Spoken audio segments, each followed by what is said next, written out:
नमस्कार, मैं हूं मनोज राजपूत। आप देख रहे हैं सुजत समाचार की खास पेशकश, आपकी विधानसभा आपकी खबर। इस विशेष बुलेटिन में हम आपको दिखाएंगे आपके क्षेत्र की, आपकी विधानसभा से जुड़ी वो तमाम खबरें जो मुख्यमंत्री श्री भजनलाल शर्मा के नेतृत्व में प्रदेश के विकास, सुशासन और जन कल्याण की कहानी कहती है। रामगंज मंडी में हरियालो राजस्थान अभियान के तहत बंजर पहाड़ों को हरा भरा करने के लिए ड्रोन से बीजारोपण किया गया। मुख्यमंत्री जल स्वावलंबन अभियान 2.0 के तहत यह पहल दुर्जनपुरा खनन क्षेत्र से शुरू हुई। कार्यक्रम का शुभारंभ पालिका अध्यक्ष श्री अखिलेश मेड़तवाल ने किया। 4 आधुनिक ड्रोन की मदद से कोटा स्टोन वेस्टेज वाले इलाकों पर बीजों की बारिश की गई, जिससे भविष्य में इन क्षेत्रों में हरियाली और ऑक्सीजन स्तर दोनों बढ़ने की उम्मीद है। यह अभियान मुख्यमंत्री श्री भजनलाल शर्मा, लोकसभा अध्यक्ष श्री ओम बिरला और मंत्री श्री मदन दिलावर के मार्गदर्शन में हुआ।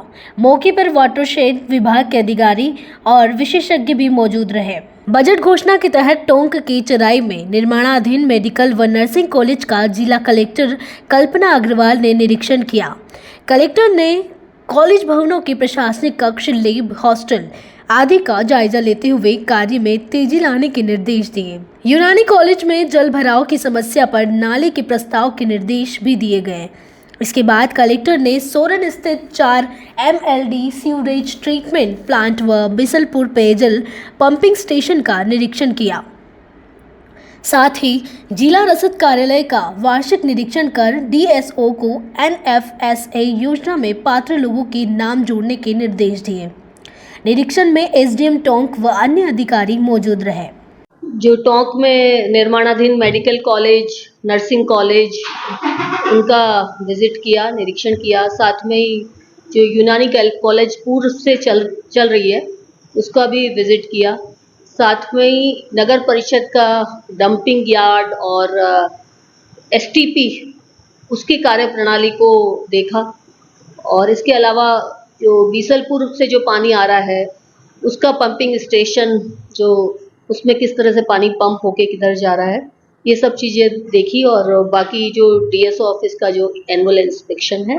मेडिकल कॉलेज चूँकि उसका मैंडेट है कि इस साल सेशन शुरू करना है, तो उसकी मेन हमारा फोकस है कि उसमें काम मतलब एक बार सेशन शुरू हो जाए, उसके लिए मतलब आवश्यक इतना कंस्ट्रक्शन पूरा हो जाए, ताकि तो वो चीज़ जो देखी उसमें गर्ल्स हॉस्टल, बॉयज़ हॉस्टल और जो एडमिन ब्लॉक है या एकेडमिक्स ब्लॉक है, उसमें इतना निर्माण हो चुका है कि एक बार सेशन शुरू हो सकता है। साथ ही उनकी कुछ ड्रिंकिंग वाटर का कनेक्शन का इशू है, तो उसको लेकर अभी मैं डिटेल में डिस्कस करूँगी और उनसे जयपुर जो PhD डिपार्टमेंट में बात करके उनका वो इशू रिजॉल्व कराएंगे। और बाकी नर्सिंग कॉलेज अंडर कंस्ट्रक्शन है, यूनानी कॉलेज के अपने किस तरह से पूर्व से संचालित है, उसमें एज सच कोई बाकी वहाँ पानी के एक निकास की एक इशू है। पानी वो पूरे एरिया में थोड़ा जल भराव रहता है, उसको लेकर डिस्कस किया है कि कैसे कौन सा विभाग से नाला बन सकता है, उसके बारे में बातचीत हुई। वो यूनिवर्सिटी के अंडर में आती है कॉलेज, और सर्वपल्ली राधाकृष्ण यूनिवर्सिटी है जोधपुर, तो उसको भी उनके इश्यूज़ भी मैंने समझे हैं कि क्या उनके इश्यूज़ हैं, तो उसको समय पर डिस्कशन करेंगे यूनिवर्सिटी वालों से। श्री डूंगरपुर SDM श्री शुभम शर्मा ने उपज जिला अस्पताल का औचक निरीक्षण कर अस्पताल की व्यवस्थाओं की गंभीरता से समीक्षा की। उन्होंने PMO श्री किशन बिहानी को साफ शब्दों में निर्देश दिए कि किसी भी तरह की लापरवाही बर्दाश्त नहीं की जाएगी। SDM ने वार्ड, लैब और अन्य विभागों में साफ सफाई की स्थिति देखी और नाराजगी जताई। उन्होंने अस्पताल परिसर की स्वच्छता, महिला वार्ड में कूलर, पंखे व AC की स्थिति सुधारने के निर्देश दिए। मरीजों के संवाद कर व्यवस्थाओं की जानकारी ली और डॉक्टर्स की उपस्थिति सुनिश्चित करने को कहा। SDM ने अस्पताल प्रशासन से कहा कि मरीजों को बेहतर सुविधा मिले, इसके लिए सभी आवश्यक सुधार तुरंत किए जाएं। देखिए, हॉस्पिटल का निरीक्षण किया गया, PMO साहब भी हमारे साथ थे। इस दौरान काफ़ी वार्डों में, पूरे हॉस्पिटल परिसर में गंदगी बिखरी दिखी है, उसके बारे में इनको निर्देशित किया गया है। साथ ही इनके द्वारा जो लू से बचने के लिए ताप घात वाला भी वार्ड अलग से बनाया गया है, उसका भी निरीक्षण किया गया है। उसमें भी एसी वगैरह की और सबकी माकूल व्यवस्थाएं थी। इसके अलावा भी अन्य जो व्यवस्थाएं हैं उनको सुधारने के लिए इनको माकूल दिशा निर्देश दे दिए गए हैं। राजस्थान पुलिस की ओर से डिडवाना जिले के मोलासर, लाडनू, कुचामन, सीटी सहित कई जगहों पर स्कूली छात्रों को साइबर अपराधों से बचाव की जानकारी दी गई। एसपी ऋचा तोमर के निर्देशन में चल रहे साइबर शील्ड अभियान के तहत पुलिस टीम ने बच्चों को डिजिटल ठगी, OTP fraud, fake job, QR code scam जैसे मामलों से सतर्क रहने को कहा। साथ ही साइबर हेल्पलाइन 1930 CEIR पोर्टल और https://cybercrime.gov.in जैसी सुविधाओं के बारे में जानकारी दी गई। पुलिस का कहना है कि साइबर अपराधों से निपटने के लिए आमजन की जागरूकता बेहद जरूरी है। खास तौर से बेटियों को सतर्क रहना होगा। डिडवाना जिले में सड़क हादसों को कम करने के लिए सेफ आई सेफ हाईवे नाम से अनोखा अभियान शुरू हुआ। इसके शुभारंभ राजस्व राज्य मंत्री श्री विजय सिंह चौधरी ने छापरी दौलतपुरा टोल प्लाजा से किया। इस अभियान में ट्रक चालकों का बीपी, शुगर, आंखों की रोशनी और BMI चेक किया गया। जिनकी नज़र कमजोर पाई गई उन्हें तुरंत चश्मे दिए गए। दवाइयां और परामर्श भी मौके पर मिला। पहले दिन ही 300 से ज़्यादा चालकों की जांच हुई। कलेक्टर डॉक्टर महेंद्र खड़गावत ने बताया कि हर महीने 3 शिविर लगाए जाएंगे। एसपी ऋचा तोमर ने इसे सड़क सुरक्षा की बड़ी पहल बताया। चालकों ने भी इस अभियान को राहत देने वाला कदम बताया है। आज दौलतपुरा टोल पे सेफ आई सेफ हाईवे कार्यक्रम जो रखा गया है, मैं धन्यवाद देना चाहता हूँ कलेक्टर साहब को और जिला प्रशासन को कि इन्होंने यह नवाचार करके जो ड्राइवर लोग हैं जो एक्सीडेंट नहीं हो उनके लिए बहुत अच्छा कार्यक्रम इन्होंने रखा है, नवाचार किया है। इससे निश्चित तौर पे जो दुर्घटना होती है उनमें कमी होगी, इसमें कोई दो राय वाली बात नहीं है।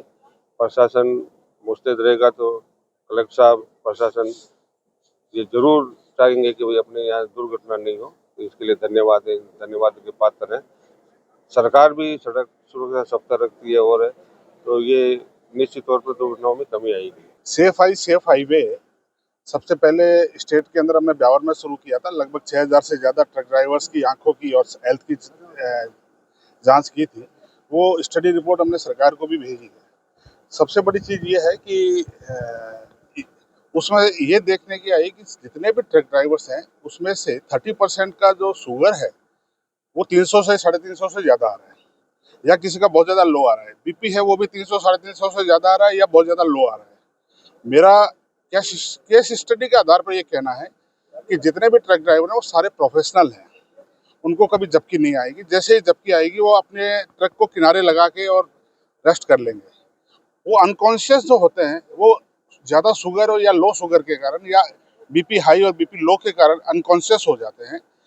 मैं करीबन 6 ब्यावर में ऐसे एग्जाम्पल भी थे जो जयपुर में गैस ब्लास्ट हुआ था। उन 6 ड्राइवरों का शुगर 400 से ज़्यादा आया। उनको वहाँ पर हॉस्पिटल में एडमिट कराया, ड्रिप चढ़वाई, उनका प्रॉपर ट्रीटमेंट करके रवाना किया। तो मेरा ये मानना है कि ब्यावर के बाद में अब डिडवाना कुचामन से भी ये इस अभियान की शुरुआत होगी और यहाँ से हम लोग इसको कंटिन्यू जारी रखेंगे। 2 या 3 कैंप लगाएंगे 1 महीने में। और यहाँ से जो क्योंकि ट्रक ड्राइवरों को कोई तवज्जो देता नहीं है, उनको इतना समय भी नहीं मिलता कि वो हॉस्पिटल में जाके अपना चेकअप करा लें। तो इस अभियान का निश्चित रूप से 20 से 25% एक्सीडेंट्स में कमी आएगी और आए दिन जो एक्सीडेंट्स हमें देखने को मिलते हैं उससे एक संदेश भी जाएगा डिडवाना कुचामन से कि इस अभियान को पूरे राज्य में, पूरे देश में चलाया जाना बहुत आवश्यक है। डिडवाना कुचामन जिले में नंबर ऑफ एक्सीडेंट्स काफ़ी ज़्यादा है और उसमें भी फैटल एक्सीडेंट्स बहुत ज़्यादा है। तो इसको देखते हुए प्रशासन के साथ मिलकर हमने एक होलिस्टिक स्ट्रेटजी बनाई है। उसी का एक हिस्सा है जो ये अभियान यहाँ पर चल रहा है, जिसमें कि सभी लॉन्ग डिस्टेंस के ड्राइवर्स जो यूजुअली ट्रक ड्राइवर्स होते हैं उनकी हेल्थ की चेकिंग की जा रही है। इसका एक पहलू ये भी है कि पुलिस का एनफोर्समेंट भी काफ़ी बढ़ा है पिछले दिनों डिडवाना कुचामन में। उसी के साथ साथ जो हमारी रोड्स हैं जिन पर एक्सीडेंट्स यूजुअली ज़्यादा होते हैं और जो जहाँ पर हॉट स्पॉट्स काफ़ी संख्या पर है, उनका भी प्रशासन के सहयोग से पूरी रोड का सर्वे कराया जा रहा है कि किसी भी तरह की ट्रैफिक इंजीनियरिंग की वजह से तो रोड एक्सीडेंट्स नहीं हो रहे हैं। तो मतलब ये है कि हम लोग सभी पहलुओं पर काम कर रहे हैं जिससे कि यहाँ पर एक्सीडेंट्स कम हो और उससे यहाँ के आमजन को कुछ न कुछ रिलीफ मिले। नहीं, बढ़िया प्रयास है, बहुत बढ़िया प्रयास है। हमें टाइम नहीं मिलता है, सड़कों पे चलते हैं 24 घंटे। अभी जहाँ पे कैंप लगा हुआ था, हमारा शुगर चेक हुआ, आंखें चेक हुई और बीपी चेक हुआ। जैसे कि हम सारी रात गाड़ी चलाते हैं, बीपी वगैरह बढ़ जाता है, फ्री दवाइयाँ भी मिली। बहुत बढ़िया प्रयास है कुचामन कलेक्टर का और सभी का, जिन्होंने जो सेफ हाईवे निःशुल्क चिकित्सा जांच शिविर लगाया है, उनका बहुत बहुत धन्यवाद सभी ड्राइवर भाइयों की तरफ से। हम ड्राइवर है, हमारे को पता भी नहीं लगता है, कभी भी जांच होती है तो ये जैसे अच्छा किया है। जांच पहली बार हुई है इधर डीडवाना में, और ये ड्राइवर के लिए बहुत अच्छा। हादसे भी रुकेंगे इससे, आंखों की भी दवाई कोई हमारे को पता भी लगेगा सभी ड्राइवरों को। ये बहुत बीपी की भी है, ये शुगर भी है, सब की चेक हुई है। अच्छे सा काम है ये। डिडवाना जिले के नावा थाने का पुलिस अधीक्षक ऋचा तोमर ने निरीक्षण किया। एसपी को पुलिस टुकड़ी ने गार्ड ऑफ ऑनर दिया। उन्होंने जब्त वाहनों और चोरी के मामलों की स्थिति जानी और समय पर निस्तारण के निर्देश दिए। जर्जर थाना भवन को लेकर चिंता जताते हुए नए भवन की जरूरत बताई। एसपी ने हवालात, रिकॉर्ड रूम, स्वागत कक्ष और कंप्यूटर रूम की भी जांच की। उन्होंने कहा कि अपराधी को बख्शा नहीं जाएगा और अपराध को सहज देने वालों पर भी कार्रवाई होगी। साइबर क्राइम को लेकर भी लोगों को सतर्क रहने की अपील की गई। एसपी ने क्राइम मिटाने के लिए जीरो टॉलरेंस नीति पर काम करने की बात दोहराई। जैसा आपने भी देखा होगा, जो पुलिस थाने का भवन है वो काफी जर्जर अवस्था में है यहाँ पर, और उसका जो बेसिक रीजन है वो क्योंकि यहाँ की एयर में साल्ट है वो बताया है। तो मैंने थाना अधिकारी को निर्देश दिए कि एक बार पीडब्ल्यूडी के अधिकारियों से संपर्क करके एक बार इस थाने का सर्वे करें कि क्या ये देने की स्थिति में या नहीं है। अगर उस स्थिति में नहीं होगा तो हम पुलिस मुख्यालय में प्रस्ताव भेज के और नई जमीन का आवंटन करके इस पर कार्रवाई करेंगे। उसी के साथ साथ जिस तरह के क्राइम को लेके ये क्षेत्र प्रभावित है, क्योंकि जयपुर से प्रोक्सिमिटी है, कुछ ना कुछ यहाँ पे जमीन के लेन देन के उस तरह के विवाद भी होते हैं। उसी के साथ साथ ट्रैफिक एक्सीडेंट्स की यहाँ पर समस्या है, और अपने जो जवान हैं उनसे आज चर्चा की जाएगी राजस्थान पुलिस की प्राथमिकताओं को लेके, और उसी के साथ साथ जिले की जो पुलिस की प्राथमिकताएं रहेगी जिले के क्राइम पैटर्न के मद्देनजर, उस पर आज चर्चा करके हम लोग आगे के लिए इस पर स्ट्रेटजी बनाएंगे और पुलिस उसी दिशा में फिर कार्य करेगी। क्योंकि साइबर फ्रॉड से आज के समय में कोई भी क्षेत्र ऐसा नहीं है जो उससे प्रभावित नहीं है, क्योंकि स्मार्टफोन का यूज इतना ज़्यादा बढ़ गया और लोगों में कहीं ना कहीं जो लालच की एक प्रवृत्ति होती है उसकी वजह से काफ़ी लोग इसके शिकार होते हैं। और डिडवाना कुचामन जिले में भी इसका काफ़ी प्रभाव है। तो इस पर हम 2 तरह की स्ट्रेटजी अपनाएंगे। लोगों को तो अवेयर करना ही है, क्योंकि अवेयरनेस ही एक ऐसी चीज़ है जिससे कि लोग इसका शिकार होना कम हो सकते हैं। उसी के साथ साथ जो लोग प्रोफेशनली साइबर फ्रॉड को अंजाम दे रहे हैं और वे डिडवाना कुचामन जिला क्षेत्र में कहीं रहते हैं तो उनके विरुद्ध हम कठोर कार्रवाई करेंगे। तालेड़ा उपखंड क्षेत्र में बन रहे नारदन बाईपास फेज 2 के तहत मुआवजा वितरण और भूमि कब्जे की प्रगति को लेकर कलेक्ट्रेट में जिला कलेक्टर श्री अक्षय गोदारा ने समीक्षा बैठक ली। कलेक्टर ने अधिकारियों को निर्देश दिए कि अधिग्रहित भूमि के सभी मालिकों को समय पर मुआवजा मिले और कोई भी इससे वंचित न रहे। उन्होंने स्पष्ट किया कि आगामी 15 दिनों में शेष खसरों का मुआवजा वितरण पूरा किया जाएगा और अवाप्त भूमि का जल्द कब्जा लिया जाएगा। जिन लोगों को अब तक भुगतान नहीं मिला उनका भी समयबद्ध निस्तारण जरूरी है। सीकर जिले की दाता रामगढ़ पंचायत समिति की साधारण सभा की बैठक प्रधान गेंद कंवर की अध्यक्षता में आयोजित हुई। बैठक में पेयजल, बिजली, सड़कों, शिक्षा, चिकित्सा और राजस्व से जुड़ी समस्याओं पर सरपंचों व सदस्यों ने संबंधित अधिकारियों को अवगत कराया। जलदाय विभाग से बंद ट्यूबवेल शुरू कराने, टूटी पाइपलाइनों सुधारने और जल जीवन मिशन में लापरवाही पर कार्रवाई की मांग की गई। सार्वजनिक निर्माण विभाग से खराब सड़कों की मरम्मत की बात भी उठाई गई। कलेक्टर द्वारा जर्जर भवनों की सूची तैयार कर उन्हें समय पर गिराने के निर्देश दिए गए। मेड़ता में रक्षाबंधन के मौके पर राज्य सरकार की आंगनबाड़ी बहन सम्मान योजना के तहत आंगनबाड़ी कार्यकर्ताओं और सहायिकाओं को मिठाई और 500 रुपये की राशि भेंट की गई। किशन देव महाराज छतरी परिसर में हुए कार्यक्रम में विधायक श्री लक्ष्मण राम कलरू, प्रधान श्री संदीप चौधरी और सीडीपीओ नीतू शर्मा ने बहनों को माला पहनाकर सम्मानित किया। नंद घर योजना और स्मार्ट शिक्षा पर भी जोर दिया गया। विधायक ने आंगनवाड़ी केंद्रों की मरम्मत और मानदेय बढ़ाने की मांग को विधानसभा में रखने का भरोसा दिलाया। कार्यक्रम में कई जनप्रतिनिधि, अधिकारी और आंगनबाड़ी कार्यकर्ता शामिल हुए। यह आयोजन राज्य सरकार द्वारा आंगनबाड़ी बहनों के प्रति सम्मान और सहयोग का प्रतीक रहा। पाली, जालोर, सिरोही और बाड़मेर जिलों की पेयजल समस्या के स्थायी समाधान के लिए माही डैम से जवाई बांध को जोड़ने वाला 7,000 करोड़ रुपए का मेगा प्रोजेक्ट अब धरातल पर उतरने जा रहा है। मुख्यमंत्री श्री भजनलाल शर्मा और कैबिनेट मंत्री श्री जोराराम कुमावत की बैठक में डीपीआर के लिए 15 करोड़ 60 लाख की स्वीकृति दी गई और वापकोस लिमिटेड को कार्यादेश जारी हुआ है। मानसूनी अधिशेष जल को जवाई तक लाने और 16,000 हेक्टेयर क्षेत्र में सिंचाई विस्तार की योजना भी शामिल है। बैठक में फसल बीमा भुगतान में देरी, स्कूलों में विज्ञान विषय, सड़कों की मरम्मत और श्रीयादे माते जयंती पर अवकाश जैसे क्षेत्रीय मुद्दों पर भी चर्चा की गई। खेतड़ी उपखंड के शिमला गांव में बहन सम्मान दिवस पर आंगनवाड़ी कार्यकर्ता और सहायिकाओं की बैठक आयोजित की गई।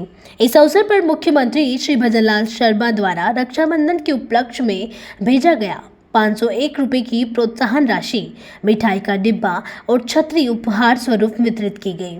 यह पहली बार है जब राज्य सरकार ने आंगनवाड़ी बहनों को रक्षाबंधन पर यह सम्मान दिया है। उपहार पाकर सभी महिलाओं ने मुख्यमंत्री का आभार जताया। साथ ही उन्होंने राजस्थान रोडवेज में रक्षाबंधन पर 2 दिन की निःशुल्क यात्रा सुविधा के लिए भी धन्यवाद कहा। कार्यकर्ताओं ने कहा कि यह पहल उनके सम्मान और योगदान को सराहने की दिशा में ऐतिहासिक कदम है।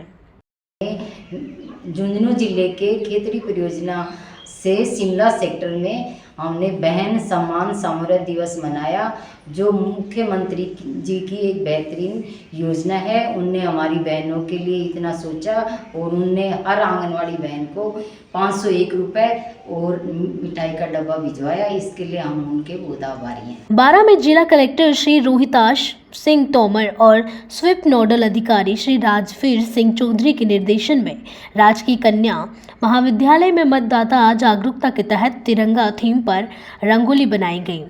इस रंगोली के जरिए विशेष गहन पुनरीक्षण अभियान का संदेश दिया गया। स्वीप प्रभारी श्री अमित भार्गव ने बताया कि 5 अगस्त से शुरू इस अभियान में BLO मतदाताओं का भौतिक सत्यापन करेंगे और गणना फॉर्म भरवाएंगे। मतदाता वोटर हेल्पलाइन ऐप या पोर्टल से भी स्वयं फॉर्म भर सकते हैं। प्राचार्य श्री संजय मेहता ने विद्यार्थियों से पंजीकरण के साथ साथ अपने परिचितों को भी जागरूक करने की अपील की। कार्यक्रम में कॉलेज स्टाफ और ELC सदस्य मौजूद रहे। जिला कलेक्टर श्री कानाराम की अध्यक्षता में भूमि आवंटन और आपदा प्रबंधन को लेकर वर्चुअल बैठक हुई। कलेक्टर ने निर्देश दिए कि राजकीय कार्यालयों से जुड़े 36 लंबित भूमि प्रकरण 3 दिन में निपटाए जाएं और सरकारी जमीनों पर हो रहे अतिक्रमण पर सख्त कार्रवाई की जाए। उन्होंने सभी विभागों से लंबित आवंटन की सूची जल्द भेजने को कहा। राइजिंग राजस्थान योजना के तहत MOU धारकों को जमीन देने की प्रक्रिया तेज करने और अतिवृष्टि से नुकसान की रिपोर्टिंग तुरंत करने के निर्देश दिए। गिरदावरी के जरिए फसल नुकसान का आकलन कर मुआवजा प्रस्ताव भेजने को कहा गया। साथ ही जर्जर भवनों का उपयोग बंद कर वैकल्पिक व्यवस्था करने के निर्देश भी दिए गए। स्वच्छ भारत मिशन के तहत बयाना नगर पालिका ने सिंगल यूज प्लास्टिक के खिलाफ सघन अभियान चलाया। इस दौरान करीब 35 किलो प्लास्टिक जब्त की गई। इस कार्रवाई का मकसद लोगों को प्लास्टिक से होने वाले नुकसान के प्रति जागरूकता करना और पर्यावरण के लिए बेहतर विकल्प अपनाने की अपील करना था। नगरपालिका ने लोगों से सिंगल यूज प्लास्टिक का उपयोग बंद करने और पर्यावरण अनुकूल चीजों को अपनाने की अपील की। यह पहल न केवल प्लास्टिक मुक्त भारत की ओर एक कदम है, बल्कि आमजन को पर्यावरण की जिम्मेदारी का एहसास भी कराती है। आज दिनांक नगरपालिका बयाना द्वारा स्वच्छ भारत मिशन के तहत बयाना क्षेत्र के मुख्य बाजारों से प्रतिबंधित सिंगल यूज प्लास्टिक जब्ती अभियान चला गया। उक्त अभियान के तहत 35 किलो प्रतिबंधित सिंगल यूज प्लास्टिक को जब्त किया गया और दुकानदारों से यह अपील की गई कि आगे से सिंगल यूज प्लास्टिक का उपयोग ना करें, जिससे कि बयाना शहर को साफ सुथरा एवं प्लास्टिक मुक्त बनाया जा सके। जयपुर के स्पेनिश गुरुकुल संस्थान में एक खास कार्यक्रम में यूरोपियन पर्यटकों ने रक्षाबंधन का पर्व पूरे उत्साह से मनाया। विदेशी मेहमानों ने राखी बांधने की परंपरा में हिस्सा लिया और भाई बहन के रिश्ते की भावना को गहराई से महसूस किया। छात्रों ने स्पेनिश भाषा में संवाद कर न सिर्फ भाषा का अभ्यास किया बल्कि सांस्कृतिक समझ भी बढ़ाई। यह आयोजन इंडो स्पेनिक सांस्कृतिक आदान प्रदान का हिस्सा रहा, जिसका नेतृत्व संस्थान की निदेशक श्री अविनाश सेनी ने किया। पर्यटकों ने भारतीय संस्कृति को अद्वितीय और आत्मिक अनुभव बताया। मुख्यमंत्री श्री भजनलाल शर्मा के प्रयासों से भारतीय संस्कृति अब विदेशों में भी अपनी पहचान बना रही है। राजकीय उच्च माध्यमिक विद्यालय सादुलपुर में चल रहे 7 दिवसीय संपूर्णता अभियान व आकांक्षा हाट मेले का समापन समारोह पूर्वक हुआ। एसडीएम की अध्यक्षता में हुए इस आयोजन में बड़ी संख्या में राजीविका समूह की महिलाओं ने भाग लिया। मेले में स्वास्थ्य, महिला सशक्तिकरण, आजीविका और सामाजिक चेतना से जुड़े कार्यक्रम आयोजित हुए। राखी निर्माण, मेहंदी सजावट व रंगोली प्रतियोगिता में ग्रामीण महिलाओं ने उत्साह से भाग लिया। ईओ श्री राकेश अरोड़ा ने विजेताओं को सम्मानित किया। मंचीय कार्यक्रमों, स्वास्थ्य जांच शिविर, पोषण सत्र और स्वच्छता प्रदर्शनी ने जागरूकता बढ़ाई। अंजना कंवर, सुमित्रा और कमलदा देवी ने विभिन्न स्टॉल प्रतियोगिताओं में स्थान प्राप्त किया। यह महिला सशक्तिकरण की दिशा में सराहनीय पहल रहा। जो मेला लग रहा था समाप्त हो गया है, क्या कहना है सर? राज्य सरकार के निर्देशों की पालना में माननीय जिला कलेक्टर महोदय के निर्देशन में जिला स्तरीय आयोजन करता मैं दुर्गा मैम उपखंड अधिकारी के द्वारा जो ये होट मेला लगाया गया, इसमें जो मातृ शक्ति का जो हाथ की बनाई हुई चीजें थी वो वास्तव में बड़ी प्रशंसनीय थी और उपयोग के जब लोग उस चीज को लेने से कई चीजें जैसे मसाले हैं और जो इनका आर्ट इन छुपा हुआ है, इसमें ये ग्रामीण क्षेत्र में जो आर्ट छुपा हुआ है ये आज उभर के सामने आया है। मैं सबसे ज्यादा आभार दुर्गा मैम को दूंगा जो इनके द्वारा जो प्रयास किया गया उस प्रयास के साथ जो बहनों ने जो यहाँ अपने हाथ लगाई और आम जनता का भी बड़ा उत्साह था। मैं अपने सभी मातृ शक्ति का बहुत बहुत धन्यवाद करता हूँ। ये जो आकांक्षा हाट लगाया गया था 7 दिन के लिए, ये लोकल आर्टिजन्स को मोटिवेट करने के लिए और उनके उत्पादों की बिक्री के लिए लगाया गया था। इन्होंने बहुत ही उत्साह के साथ इसमें भाग लिया। पब्लिक का भी अच्छा खासा उत्साह रहा और अन्य महिलाएं जिन्होंने हाथ में स्टोर नहीं लगाया हो लेकिन उन्होंने विजिट किया और देखा कि दूसरी महिलाएं कैसे अपने आप को गरीबी से बाहर निकालने के लिए काम कर रही है, तो ऐसी बहुत सारी महिलाओं को इसमें मोटिवेशन मिला। प्रधानमंत्री श्री नरेंद्र मोदी और मुख्यमंत्री श्री भजनलाल शर्मा के नेतृत्व में प्रधानमंत्री आवास योजना भादरा क्षेत्र में बेघरों के लिए आशा की किरण बनकर उभरी है। नगरपालिका ईओ श्री पवन चौधरी ने बताया कि 1.0 योजना में अब तक 287 मकानों को स्वीकृति मिली, जिनमें से 167 लोगों को अंतिम किश्त मिल चुकी है। वहीं 2.0 योजना में 427 पात्र आवेदनों की सूची राज्य सरकार को भेज दी गई है, जिनकी राशि जल्द जारी होगी। पीएम आवास प्रभारी श्री अमित धरतवाल ने बताया कि अब तक कई लोग कच्चे मकान से पक्के मकान में शिफ्ट हो चुके हैं। लाभार्थियों ने बरसात में होने वाली परेशानियों से राहत मिलने पर सरकार का आभार जताया है। नगरपालिका भादरा के द्वारा प्रधानमंत्री आवास योजना 1.0 के तहत प्रगति करते हुए प्रथम किस्त 287 लाभार्थियों को प्रदान की जा चुकी है और द्वितीय किस्त 257 लोगों को नगरपालिका ने वितरित कर दी है। तृतीय किस्त की बात करें हम तो 193 लोगों को तृतीय किस्त दी जा चुकी है और 167 लोगों ने अपने भवन पूर्ण कर लिए गए हैं और उनको चौथी किस्त भी दी जा चुकी है। केंद्र सरकार की महत्वपूर्ण योजना और आमजन को लाभान्वित करने वाली योजना है कि हर व्यक्ति पक्के मकान में रहे। तो गरीब तबके हैं जिनकी वार्षिक आय 3 लाख रुपए से कम है और उनके पास अपने भूखंड है, तो उसमें मकान बनाने के लिए केंद्र सरकार द्वारा प्रायोजित इस योजना को नगरपालिका भादरा द्वारा पूर्ण महत्वाकांक्षी तौर पे लागू किया जा रहा है और आमजन से ज्यादा आवेदन लिया जा रहा है। अभी प्रधानमंत्री आवास योजना 2.0 का भी शुभारंभ हो चुका है, जिसके तहत 2.5 लाख रुपए की सहायता दी जा रही है लाभार्थियों को, जिसमें 1 लाख रुपए राज्य सरकार द्वारा है और 1.5 लाख रुपए केंद्र सरकार के द्वारा दिए जा रहे हैं, जिसके तहत नगर पालिका द्वारा आमजन से प्रचार प्रसार करते हुए आवेदन लिए गए थे, जिसमें लगभग 890 आवेदन हमें प्राप्त हुए और लगभग 410 का हमारा लक्ष्य था, जो प्राइमरी निर्धारित लक्ष्य था, जो अभी कोई फाइनली हमने उसमें वृद्धि का भी प्रस्ताव भिजवाया है कि इस लक्ष्य को थोड़ा सा हमारा बढ़ाया जाए। 490 आवेदनों की हमने समीक्षा और स्क्रूटनिंग करते हुए 427 आवेदन GA5 हम जनरेट कर चुके हैं, जिसमें हमने 2 चरणों में GA5 हमने भिजवाया है सरकार को, जिसमें 272 का GA5 हमने पहला भिजवाया, जिसमें 272 लोग को हमने पात्र माना है। उसके बाद में GA5 हमने 155 लोगों का भिजवाया है। तो इस तरह से 427 को हमने पात्र मानते हुए 427 आवेदनों को वेरीफाई करते हुए और जियो टैग भी हमने कर दिया इनकी, तो इनको भिजवाया जाएगा। हालांकि PMAY 2.0 के अंदर अभी तक हमें कोई राशि प्राप्त नहीं हुई है, तो जैसे ही राशि उपलब्ध होगी तुरंत प्रभाव से लाभार्थियों को राशि की प्रथम किस्त देते हुए और कार्य प्रारंभ करवाया जाएगा। और PMAY 1.0 के अंदर जो भी शेष मकान बने हैं उन लाभार्थियों को हमारे द्वारा बार बार मोटिवेट किया जा रहा है कि थोड़ा जल्द अतिशीघ्र कार्य करें, ताकि आपको अंतिम किस्त का भुगतान किया जा सके और आपके मकान पूर्ण हो सके। केंद्र सरकार की बहुत ही शानदार योजना है और आमजन से गरीब लोगों से मेरी एक अनुरोध है, अपील है कि आप नगर पालिका भादरा में आवेदन करें और केंद्र सरकार राज्य सरकार की इस महत्वाकांक्षी योजना का लाभ उठाएं। प्रधानमंत्री आवास योजना 1.0 के तहत नगर पालिका क्षेत्र भादरा में 167 परिवारों को चतुर्थ वितरण के 10 दिन के द्वारा मकान पूर्ण कर लिया गया। केंद्र सरकार द्वारा प्रधानमंत्री आवास योजना में 2.0 योजना चालू की गई है, जिसमें 2.5 लाख रुपए का अनुदान दिया जाना है, जिसमें 1.5 लाख रुपए केंद्र सरकार से, 1 लाख रुपए राज्य सरकार से दिया जाना है।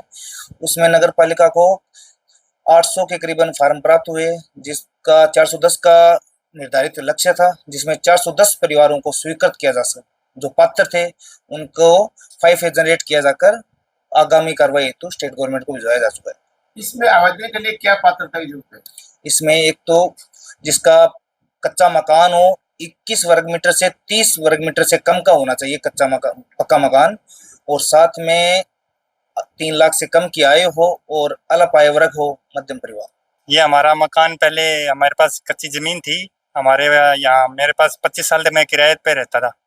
मेरे को किसी ने कहा कि आप प्रधानमंत्री आवास योजना का फार्म भराइए, तो मैंने फार्म भराया, मेरा फार्म पास हो गया और मेरे को 4 किस्त मिल गई है, सारा कंप्लीट हो चुका है और मैंने अपना मकान बनाया। ये देखिए आप, इसके लिए मैं अपना मोदी जी और भजनलाल सरकार को धन्यवाद करता हूँ तहे दिल से। पहले हमारा मकान कच्चा था, तो हमारा पानी बढ़िया करता बहुत है, तो हमें पता चला कि भाई भारत सरकार द्वारा कोई पैसे की स्कीम है, तो हमने नगर पालिका में फार्म भरा, तो हमारा वो फार्म पास हो गया। हमें पहले 3 किस्तें मिली है, चौथी अभी आ रही है और इनका भारत सरकार से, मोदी सरकार से मैं धन्यवाद करता हूँ जो उन्होंने हमारे कच्चे मकान को पक्का बनाया है। झुंझुनू जिले में रक्षाबंधन से पहले मिलावटखोरी को लेकर बड़ा खुलासा हुआ है। चिकित्सा विभाग की जांच में 414 खाद्य सैंपलों में से 16 सैंपल फेल पाए गए हैं। सबसे ज़्यादा मिलावट मिठाइयों और दुग्ध उत्पादों में मिली है, जिसमें खोया, मावा और पनीर शामिल है। CMHO डॉक्टर छोटेलाल गुर्जर ने बताया कि रक्षाबंधन को देखते हुए जिले में विशेष जांच अभियान चलाया जा रहा है, जो 9 अगस्त तक चलेगा। 4 FFO की टीमें लगातार बाजारों और दुकानों पर सैंपलिंग कर रही है। विभाग ने साफ किया है कि जिन दुकानदारों के सैंपल फेल हुए हैं उनके खिलाफ सख्त कार्रवाई की जाएगी। जिले में लगातार 9 तारीख तक अभियान चलाया जाएगा और जिले में मुख्य रूप से त्योहारों पर जो बनने वाली मिठाई है, जो दूध से बनने वाली मिठाई है, पनीर है, मसाले हैं, घी है, तेल है, मावा है, इन सभी के सैंपल विशेष रूप से लिए जाएंगे। लगातार ये कार्रवाई जिले में की जाएगी। हमारे जिले में 4 FSO कार्यरत है, उन चारों को हमने एक्टिव कर दिया है। मेरा जिलावासियों से आग्रह है कि मुख्य रूप से जहां भी इस तरह कहीं मिलावटखोरी की शिकायत आपको प्राप्त होती है, सूचना आपको प्राप्त होती है, तुरंत रूप से हमारे डिपार्टमेंट का अवगत कराएं ताकि प्रभावी कार्रवाई की जा सके। ड्राई फ्रूट्स के सैंपल भी हमने गत माह में काफ़ी लिए हैं और अभियान के दौरान भी मिठाइयों के साथ साथ में ड्राई फ्रूट के सैंपल भी लिए जाएंगे। मुख्यमंत्री श्री भजनलाल शर्मा के निर्देश पर अलवर में असाध्य रोगियों को घर घर सेवा देने की अनोखी पहल शुरू की गई है। चिकित्सा विभाग ने मरु प्रकाश पैलिएटिव केयर वाहिनी की शुरुआत की है, जो कैंसर, लकवा और गंभीर बीमारियों से पीड़ित मरीजों को उनके घर जाकर देखभाल और परामर्श देगी। CMHO डॉक्टर योगेंद्र शर्मा के अनुसार यह सेवा उन मरीजों के लिए है जो अस्पताल नहीं आ सकते।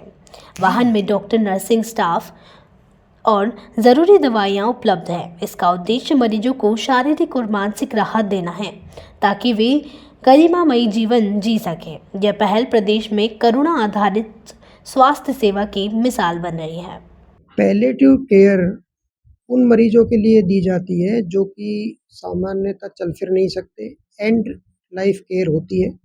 इसमें मरीज जो है उसका जो उपचार है वह घर पर किया जाता है और इसमें घर पर यह समझाया जाता है कि घर पर उसको बेस्ट केयर हम कैसे दें। जैसे कि भोजन नली लगी रहती है, कई बार श्वास नली लगी रहती है, उसके अलावा कई बार जो आंतों की प्रॉब्लम होती है तो उसमें जब आंतें बंद हो जाती हैं तो आंतों को पेट के ऊपर खुला छोड़ दिया जाता है।